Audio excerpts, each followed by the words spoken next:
बाबा, अष्टदेव में कितने विदेशी हैं? अष्टदेव में कितने विदेशी हैं? अष्टदेव में विदेशी होते हैं? विदेशी आत्मा जो होंगे अष्टदेव में विदेशी होते हैं। अष्टदेव तो जन्म जन्मांतर के 83 जन्म के सहयोगी होते हैं बाप के।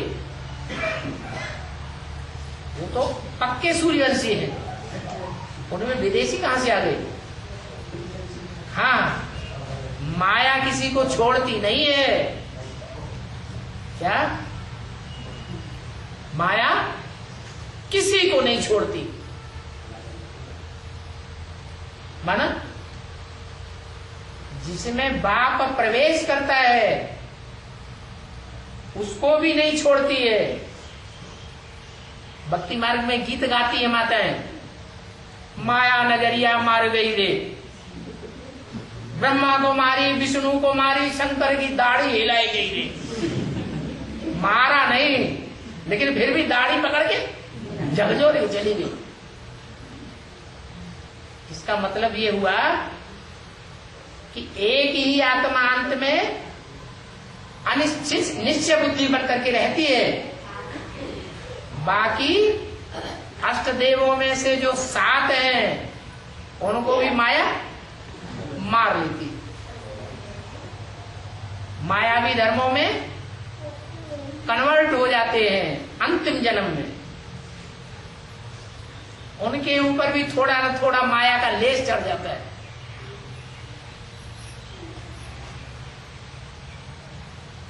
तो जो अष्टदेव हैं उनकी पहचान में थोड़ा थोड़ा अंतर होता है। उनके चेहरे की फिनिशिंग में थोड़ा अंतर आ जाता है और नंबर तैयार हो जाते हैं। बाकी अष्टदेव दूसरे धर्म के नहीं होते हैं। 84 जन्मों में से एक जन्म थोड़े समय के लिए माया के चंबे में आ गए तो उनको विदेशी और विदर्भी नहीं कहेंगे। क्यों? क्योंकि सुबह का भूला ज्यादा लंबे टाइम नहीं, कई दिनों, कई हफ्तों, कई महीनों, कई वर्षों तक भूला हुआ बना रहे नहीं। सुबह का भूला शाम को घर आ जावे तो भूला हुआ नहीं कहा जाता। इसलिए वो असल सूर्यवंशी हैं।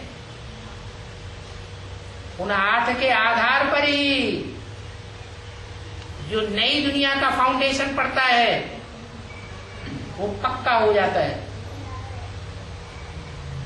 पारिवारिक पहली इकाई तैयार होती है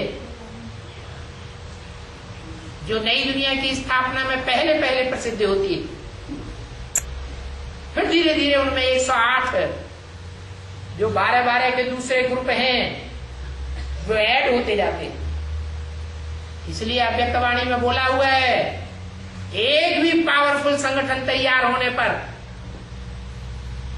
एक संगठन दूसरे संगठन को खींचते हुए, एक ग्रुप दूसरे ग्रुप को खींचते हुए अंत में 108 की माला का संगठन तैयार हो जाएगा।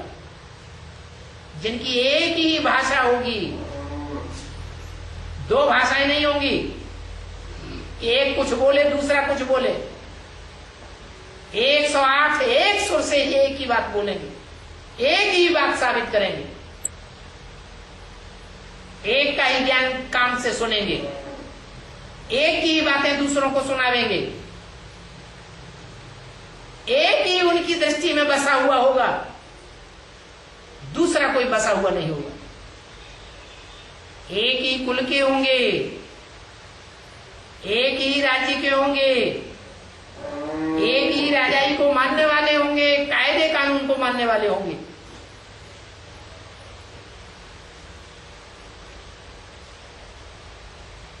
इसलिए उनको कहा जाता है अद्वैत।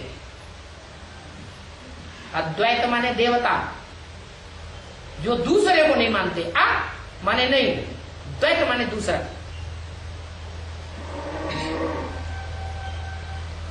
अभी तो ऐसे ढेर हैं जो आपस में एक दूसरे की बातें मानेंगे और बाप की बात खंडन करेंगे।